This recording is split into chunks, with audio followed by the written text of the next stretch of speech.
everyone, welcome back to our channel. Today, we're excited to share with you some valuable insights on how to pass the CCNA exam. So, let's dive right in.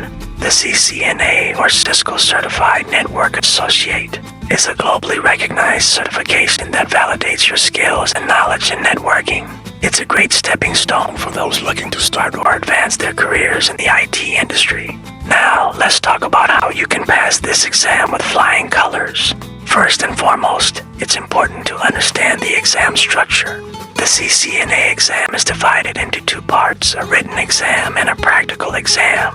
To prepare for the written exam, you'll need to have a solid understanding of networking fundamentals such as IP addressing, subnetting, and routing protocols. It's also crucial to be familiar with security concepts such as ACLS and plans. When it comes to the practical exam, you'll be tested on your ability to configure and troubleshoot Cisco devices. This includes topics like plans, VPNs, and wireless networking.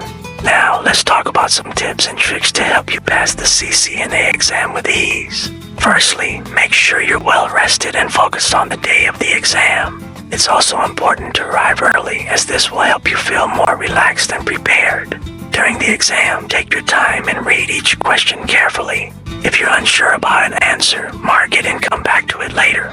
It's also a good idea to use the whiteboard to sketch out your answers, as this can help you visualize the concepts more clearly.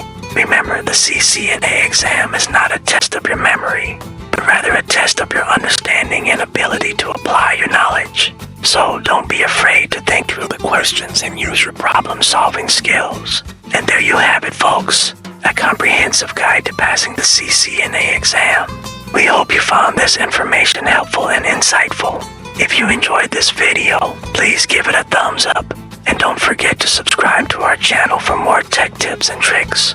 Thanks for watching, and we'll see you in the next video.